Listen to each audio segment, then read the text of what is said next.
Welcome to Premier Academy presents let's talk. तो चलिए आज मिलते हैं ऐसे दो दोस्तों से जिनकी दोस्ती है बहुत ही खास, जिन्होंने दिए हैं नीट 2026 में रिजल्ट्स एकदम झकास, नहीं टूटने दी जिन्होंने एक दूसरे की इस 2 साल में आस। नाम भी है बिल्कुल एक जैसे, प्रकाश और जयप्रकाश। तो चलिए शुरू से शुरू करते हैं। आप लोग यहाँ पर 2 साल पहले आए प्रीमियर एकेडमी बिलासपुर में।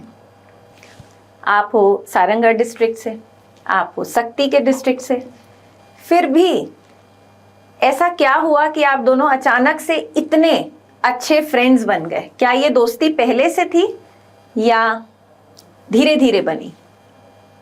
पहले तो स्टार्टिंग में हम दोनों जानते नहीं थे एक दूसरे को। जब ये कोचिंग आया फिर मैं आया, उसके बाद टेस्ट होते गए, उसके बाद रिज़ल्ट आते गए, तो इसका नाम पहले आता कभी मेरा आता, ऐसे तो वहाँ से दोस्ती हुई और फिर बाद में एक साथ रहने लगे। फिर उससे दोस्ती और गहरी होती गई जिससे हम लोग दोस्त बने।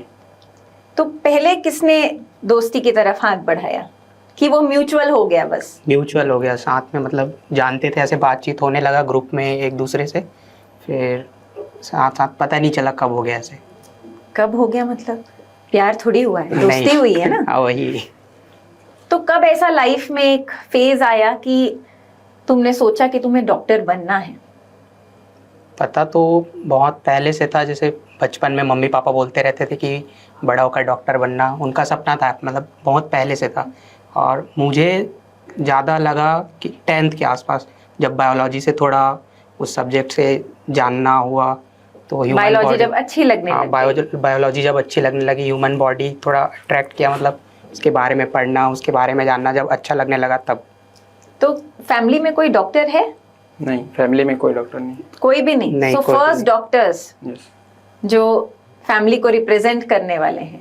2 साल पहले जब ये जर्नी स्टार्ट की थी तो इनिशियली क्या कोई कॉन्फिडेंस था कि नीट क्वालिफाई करके होपफुली बहुत अच्छा गवर्नमेंट मेडिकल कॉलेज आपको अब मिलने जा रहा है, तो इस मकाम पर आप पहुंच पाओगे? नहीं, पहले तो डर लगा था, बहुत बड़ा सिलेबस देख के, इतना बड़ा कि तैयारी सुने थे कि बहुत कठिन होती है, सीनियर्स से पता चला था। तो शुरू में इतना कॉन्फिडेंस नहीं था, जितना धीरे धीरे पढ़ते हुए आया, यहाँ आए, टीचर्स ने बताया, उसके बारे में ज़्यादा जानकारी हुई, तब धीरे धीरे कॉन्फिडेंस आया। जयप्रकाश, तुम्हारा क्या बोलना है इसमें? हाँ, शुरू में ही लगा था कि फिर टेस्ट लेते थे, वीकली टेस्ट होता था, उसमें पता चला कि मार्क्स अच्छे आ रहे हैं तो हाँ हो सकता है, थोड़ा कॉन्फिडेंस आ गया। हाँ, थोड़ा कॉन्फिडेंस आ गया तब। अच्छा, अब एक बात बताओ कि तुम दोनों शायद साथ में ही रहते थे हॉस्टल में भी। हाँ। तो इस तैयारी के दौरान कोई आर्ग्यूमेंट, कोई झगड़ा कभी हुआ है आपस में दोनों के? हाँ, होता था टेस्ट के बाद भी होता था? टेस्ट के बाद ही होता था मोस्टली, बाकी समय नहीं तो होता। किस चीज को लेके होता था टेस्ट के बाद कि मैं सही हूँ, मैं सही हूँ? हाँ, कई क्वेश्चंस ऐसे होते थे जिनमें दोनों के बीच आर्गुमेंट होता था, जिसे कई बार लगता था कि ये सही है, या फिर कभी ये बोल रहे हैं कि इसका आंसर ये तो हुआ। उसमें झगड़े की क्या बात है? टीचर्स अवेलेबल हैं? टीचर्स अवेलेबल है, जैसे फिर हम लोग आपसे पूछते थे। हाँ, तो फिर रात को अचानक से 11 बजे एक मैसेज पिंग होता था, मैम डाउट्स। हाँ, फिर वैसे बाकी और कोई चीज को लेके झगड़ा नहीं? ज्यादातर प्रेशर में ही झगड़ा होता था, जो भी होता था। तो थोड़ा स्ट्रेस रहता था। पहले तो कौन उस झगड़े को सॉल्व करता था? दोनों शांत हो जाते थे, म्यूचुअली शांत हो जाता था। म्यूचुअली? हाँ, मतलब चुप हो जाते थे, फिर थोड़ी देर बाद वो बोल जाते थे, नॉर्मल हो जाता था, एग्जाम का स्ट्रेस खत्म होता था, फिर ठीक हो जाता था। अच्छा, एक होता है कि कुछ लोग होते हैं जो बड़े प्रैक्टिकल होते हैं और कुछ लोग होते हैं जो बहुत इमोशनल होते हैं। तो तुम दोनों में से प्रैक्टिकल कौन है और इमोशनल कौन है? इमोशनल मैं ज्यादा हूँ, ये प्रैक्टिकल है। ऐसा? हाँ। मुझे तो ऑपोजिट लगता था अभी तक। नहीं है, ऐसी ही है। ऐसे ही है? हाँ। अच्छा, तो तुम इसकी बातों में आ जाते थे?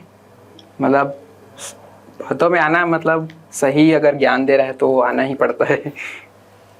अच्छा, एक चीज और हुई थी कि नीट तो इस बार आप लोगों ने 2 बार अटेम्प्ट किया है, नीट 2026, जिसमें प्रकाश का स्कोर ज्यादा था और तुम्हारा कम था।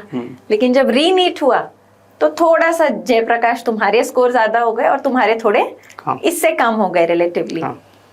तो कुछ आया ऐसा कि मारू पकड़ के? नहीं, मतलब ऐसा तो कुछ एक दूसरे के लिए नहीं लगा, लेकिन खुद में लगा कि मैं पहले जितना परफॉर्म नहीं कर पाया ऐसे करके। इसके लिए खुश था मैं कि इसका अच्छा हुआ, पहले से ज़्यादा अच्छा नंबर आ रहा है। मुझे खुद के लिए लगा कि शायद मैं और थोड़ा ज़्यादा कर सकता था। तो कहाँ मिस्टेक करी रीनीट में आपने कि स्कोर, मतलब 2 साल तक मैंने देखा है कि दोनों ही बहुत ज़्यादा डिसिप्लिन रहे हो, हर एक टेस्ट आपने अटेम्प्ट किया है, एक्स्ट्रा जो भी रिक्वायर्ड होता था आके बोले हो उस चीज़ को, तो फिर वो कहाँ पर आपने मिस्टेक की कि रीनीट में स्कोर थोड़ा सा कम चला गया कंपैरेटिवली जयप्रकाश से? शायद उसके पीछे मेरा डर था कि मुझे पहले जितना परफॉर्म करना है करके मैं प्रेशर में आ गया था उस टाइम। 1 महीना मैं इतना डरा हुआ था कि मुझे पता नहीं फिर से उतना आ पाएगा कि नहीं, क्या होगा, कैसे होगा, पेपर कैसा आएगा, टफ आएगा, क्योंकि इजी तुमने आएगा। बहुत ज्यादा अच्छा नीट में किया था, एक बार मैं अपना 100% दे चुका था। हाँ। तो इसी वजह बट ठीक है, क्योंकि री नीट जो है वो काफी टफ था नीट से, तो कंपैरेटिवली हर एक स्टूडेंट का जो स्कोर है वो 40 to 50 मार्क्स तो नीचे गया ही है, तो कोई बड़ी बात नहीं। अल्टीमेटली अब ये मैटर करेगा कि आप दोनों गवर्नमेंट मेडिकल कॉलेज में जा रहे हो। पढ़ते पढ़ते बोर तो हो जाते होगे। बिल्कुल। तो कौन था जो बोलता था कि यार चलना छोड़, पढ़ाई वढ़ाई छोड़ते, लेट्स टेक अ ब्रेक? ऐसा पहला बोलने वाला कौन होता था, और कौन ऐसा बोलता था नहीं यार थोड़ा सा और पढ़ लेते हैं, थोड़ा सा और पढ़ लेते हैं? ब्रेक पर्सन कौन था ज्यादा? ब्रेक पर्सन मैं ज़्यादा था। मतलब मुझे लगता था मैं ज़्यादा लगातार नहीं पढ़ पाता था एकदम, मैं बीच बीच में ब्रेक ले लेके ही पढ़ता था ज़्यादा। और तुम?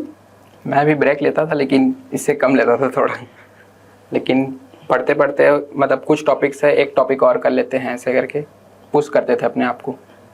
अच्छा, जब आप पढ़ रहे थे नीट के लिए तो स्ट्रैटेजी क्या बना के चलते थे? क्या दोनों की सेम स्ट्रैटेजी थी ऑलमोस्ट कि ये सब्जेक्ट को पहले प्रेफरेंस देना है, या दोनों की कुछ स्ट्रैटेजीज अलग थी? प्रकाश तुम बताओ पहले। इसमें दोनों का लगभग सिमिलर था, लेकिन पर्सनल लेवल पे थोड़ा डिफरेंस था कि कभी ये बायो ज़्यादा पढ़ रहा है जैसे दिन में, या फिर ये कभी केमिस्ट्री पढ़ रहा है, मैं उस टाइम फिजिक्स पढ़ रहा हूँ, या फिर होता था अपना अपना, एकदम सिमिलर नहीं था कि ये जो पढ़ रहा है वही मैं नहीं पढ़ रहा हूँ, अलग अलग पढ़ते थे दोनों। ऐसा और था। मतलब तुम सबसे ज्यादा किस सब्जेक्ट को इम्पोर्टेंस देते थे? मैं सच कहूँ तो फिजिक्स को ज़्यादा इम्पोर्टेंस देता था। पता नहीं वो था मन में डर कि मेरे को फिजिक्स से पहले बहुत ज़्यादा डर लगता था, उसकी वजह से मैं ज़्यादा फिजिक्स पढ़ता था। और जयप्रकाश तुम?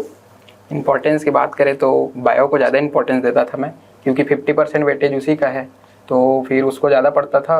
उसके बाद केमिस्ट्री, उसके बाद फिजिक्स, ऐसे पढ़ाई करता था। तो strategically bio, chemistry, physics, strategically physics, chemistry and then bio. हाँ। यार तुम लोग एकदम ऑपोजिट हो, फिर भी इतनी अच्छी फ्रेंडशिप, ऐसा क्यों?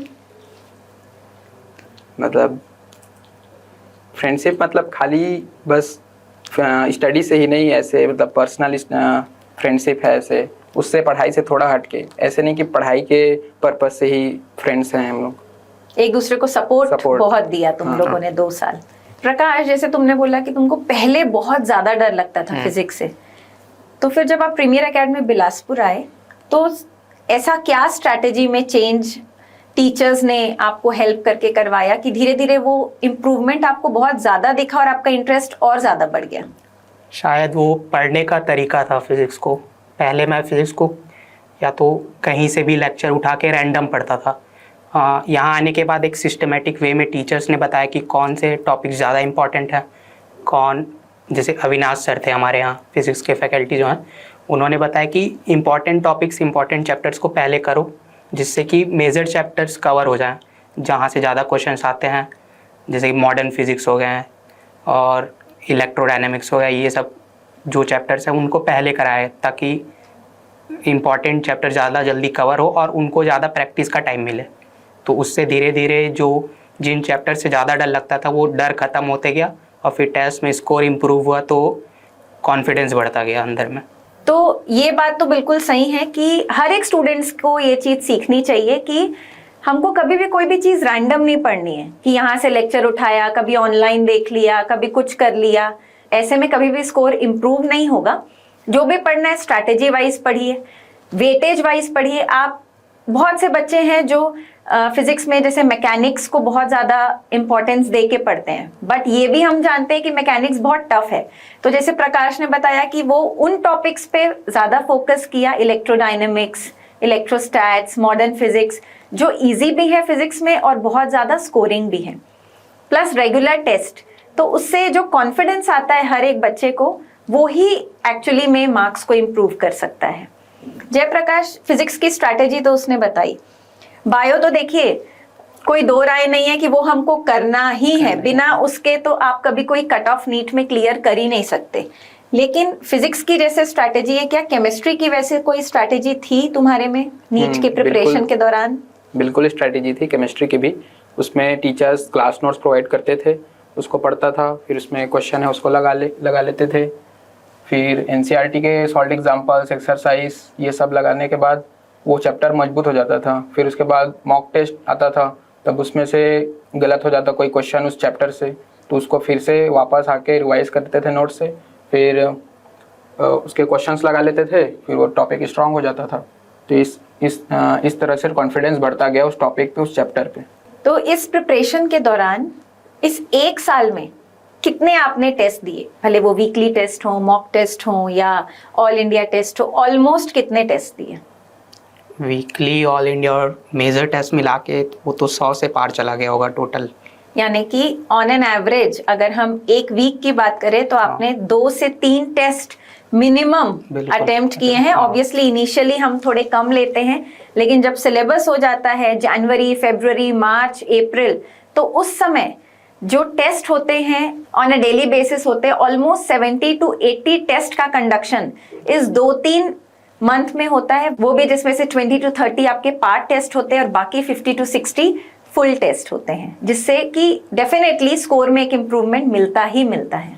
यस मैम, टेस्ट सीरीज में जो टेस्ट होते हैं उसमें जो क्वेश्चंस आते हैं, तो इससे रिवाइज होता गया इजीली, और 3 महीने में मल्टीपल टाइम्स रिवाइज होता गया, और जिससे कि कॉन्फिडेंस बिल्ड होते गया। तो जब भी कभी कोई टेस्ट दिया आपने, होता था कि एक अच्छा स्कोर आया, बहुत बार आता ही था, और या तो कोई एक डिफिकल्ट चैप्टर आपने कंप्लीट कर लिया, तो ये छोटी छोटी विक्ट्रीज के आप सेलिब्रेट करते थे साथ में, कि फिर वापस रेगुलर मोड में चले जाते थे? हम लोग सेलिब्रेट करते थे इसको बिल्कुल। जैसे संडे को टेस्ट हुआ तो उसके बाद हम लोग कहीं बाहर खाने चले जाते थे कुछ, जैसे हम लोग को नॉनवेज खाना बहुत पसंद है दोनों को। अच्छा। तो हम लोग बिरयानी खा लेते थे बीच में, या फिर कहीं छोटा मोटा कुछ भी चाय पी लिए, सेलिब्रेट कर लिए, उस पर होता था ऐसे। तो बिरयानी मतलब टेस्ट देने की खुशी होती थी एक। तो बिरयानी इतनी पसंद थी तो प्रीमियर के आसपास मिल जाती थी आपको? हाँ बिल्कुल मिल जाती थी। यहाँ आसपास का माहौल बहुत अच्छा है। जैसे यहाँ हम लोग पढ़ाई करते थे, लाइब्रेरी में भी हम लोग कई बार शाम को रहते थे, तो आसपास ऐसा कभी नहीं लगा कि हम लोग कहीं घर से दूर हैं। आसपास खाने की बहुत चीज़ें थी, थोड़ा बहुत टहल लेते थे, जिससे माइंड फ्रेश हो जाता था। सब कुछ आपको सेफ लगता था यहाँ? हाँ बिल्कुल, हर चीज़ सेफ लगता था यहाँ। आसपास का माहौल बहुत अच्छा था। बिलासपुर सारंगगढ़ से एक बड़ा शहर है, लेकिन कभी ऐसा नहीं लगा कि मैं कुछ एकदम अलग जगह में आ गया हूँ। ये ऐसा लगता था कि मैं ठीक अच्छे जगह में हूँ, पढ़ रहा हूँ। कभी ऐसा नहीं लगा कि घर से ज़्यादा दूर हूँ तो कभी दुख हो रहा है, ऐसा कुछ नहीं था। और तुम्हारा जयप्रकाश? मैम मेरा भी वैसी है, मैं शक्ति से हूँ। यहाँ पहली बार जब बिलासपुर आया थोड़ा डर लगता था मेरे को, क्योंकि मैं इंट्रोवर्ट हूँ, थोड़ा घर से बाहर नहीं निकलता हूँ। तो यहाँ बिलासपुर आया तो उसके बाद फ्रेंड्स बनते गए और सिलेबस भी आगे बढ़ता गया, उस हिसाब से यहाँ के इन्वायरमेंट में मैं ढल गया, तो उसके बाद ईजी लगने लगी चीज़ें।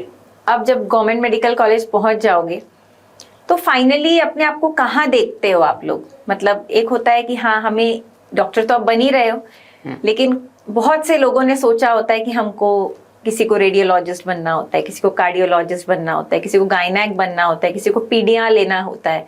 तो ऐसा कुछ सोचा है अभी से, कुछ ड्रीम है या जो आएगा देखेंगे? सोचा तो हूँ कि मुझे न्यूरो सर्जन बनना है ऐसे। Neuro surgeon? हाँ।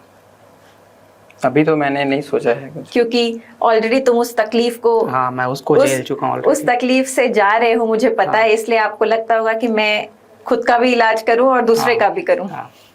जयप्रकाश? मैंने तो नहीं सोचा अभी तक कि कौन सी स्ट्रीम चूज करना है। एमबीबीएस के बाद कॉलेज के साथ साथ वो पता चल जाएगा, जैसा इंटरेस्ट डेवलप हो जाएगा। इस नीट की प्रिपरेशन के दौरान आजकल होता है बच्चा थोड़ा हाइब्रिड मोड भी लेता है, तो क्या आप लोगों ने कभी ऑनलाइन भी थोड़ा बहुत कोचिंग किया कि प्योर ऑफलाइन पे ही टिके रहे 2 साल? हाँ मैं तो प्योर ऑफलाइन ही था।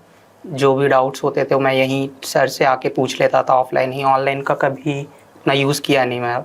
अपने प्रिपरेशन में। तो क्यों नहीं किए, मतलब क्या आपको लगता था कि उससे मेरा समय खराब होगा, या कभी जरूरत ही नहीं लगी? कभी ज़रूरत ही नहीं पड़ी उसकी। यहाँ टीचर्स हमेशा अवेलेबल रहते थे, कभी कुछ भी होता था तो या तो पर्सनली कॉल पे भी अवेलेबल रहते थे या फिर कोचिंग आके उनसे मिल लेते थे।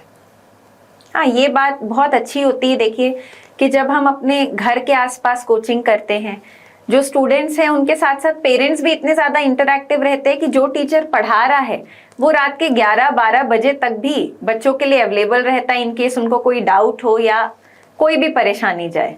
जयप्रकाश, क्या तुमने कभी ऑनलाइन मोड लिया? नहीं, मैंने भी कभी ऑनलाइन मोड नहीं लिया। मैं ऑफलाइन करने के लिए ही बिलासपुर में ज्वाइन किया था। ऑनलाइन करना होता तो मैं घर में ही कर लेता, इसलिए बिलासपुर ज्वाइन किया ताकि यहाँ से टीचर से कांटेक्ट बना रहे, वहाँ से डाउट क्लियर हो सके। तो दोनों ने ही ऑफलाइन मोड लिया है। ऑनलाइन मोड बिल्कुल भी ऐसा नहीं है कि डिसएडवांटेजियस है, लेकिन जो ऑफलाइन मोड में पढ़ने का मज़ा है वो अलग है। पहला, एक तो आपको एक ग्रुप मिलता है, एक एनवायरनमेंट मिलता है जिसमें आप चीज़ों को बहुत ज़्यादा अच्छे से हैंडल कर पाते हैं, वो प्रेशर को हैंडल कर पाते हैं। जबकि जब हम ऑनलाइन प्रिपेयर करते हैं तो बस एक ईयरफोन कान में लगा लिया और हम एक स्टैटिक मोड में चले जाते हैं। कई बार तो ऐसा होता है कि पढ़ते पढ़ते हम कुछ डाउट भी आया तो वो हम क्लियर नहीं कर पाते क्योंकि हमारे आसपास कोई क्लियर करने के लिए होता नहीं है। जबकि ऑफलाइन में ये एक एडवांटेज होता है कि आपके आसपास बहुत से लोग हैं, टीचर्स हैं, आपके फ्रेंड्स हैं, जो आपको हेल्प कर सकते हैं अपने डाउट्स को क्लियर करने के लिए।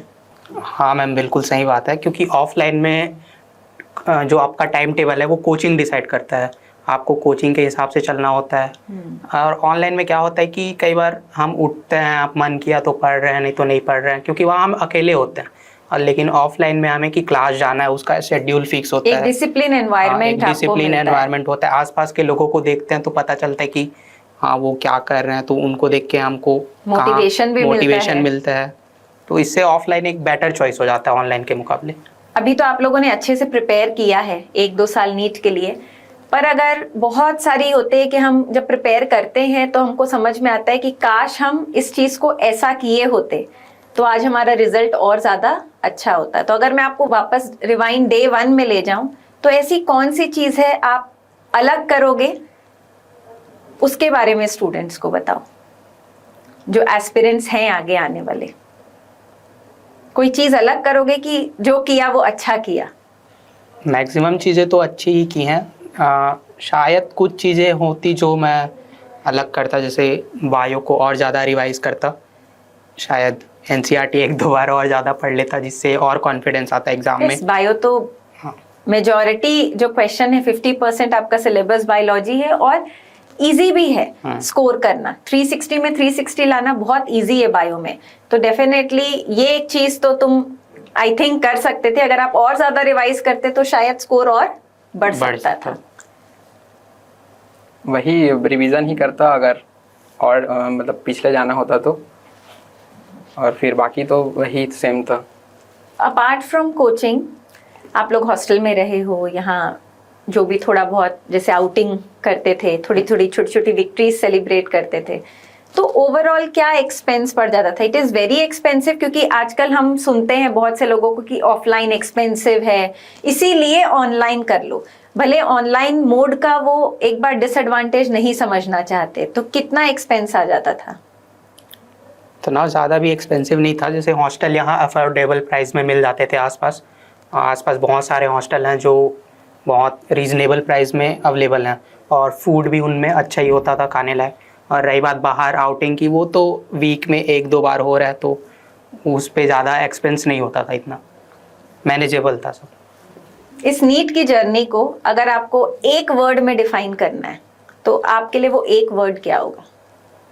मेरे लिए वो वर्ड होगा ट्रांसफॉर्मेटिव, क्योंकि स्टार्टिंग में जो मैं था, जो मेरा कॉन्फिडेंस था, जो मैं खुद पे बिलीव करता था, वो आखिरी तक आते आते बहुत चेंज हुआ मेरा।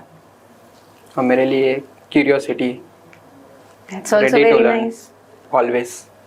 always ready to learn. और एक लास्ट क्वेश्चन, क्विक क्वेश्चन, आप लोग 2 साल साथ में रहे हो और इतनी अच्छी फ्रेंडशिप आपने बनाई है जो काबिले तारीफ है। शायद हो सकता है आगे एक ही गवर्नमेंट मेडिकल कॉलेज में भी जाओ, तो ऐसी कोई चीज़ है जो 2 साल में एक दूसरे से नहीं बोली हो, लेकिन आज एक बार बोलना चाहोगे क्योंकि अब आप अपने अपने घर चले जाओगे यहाँ से। जयप्रकाश, तुम प्रकाश को कुछ बोलना चाहोगे? से मतलब हाँ, सोच लो, सोच लो। मैं बोलना चाहूँगा कि एक थैंक यू बोलना चाहूँगा पहली बात तो, क्योंकि ज़्यादातर लोग इस प्रिपरेशन फेज़ में अकेले रह जाते हैं, उसमें एक दोस्त का होना बहुत ज़रूरी है। तो उसके लिए मैं थैंक यू बोलूँगा जयप्रकाश को कि वो साथ रहा और हर कंडीशन में सपोर्ट किया। जयप्रकाश, तुम कुछ बोलोगे? हाँ, सेम टू यू भाई। थी एक प्यारी सी स्टोरी 2 फ्रेंड्स की, जिन्होंने एक साथ जो यहाँ पर आए, अलग अलग एरिया से आए, और दोनों ने ही बहुत ही ज़्यादा शानदार रिजल्ट्स नीट को दिए और प्रीमियर एकेडमी को बहुत ज़्यादा प्राउड फील कराया। So stay tune for next podcast.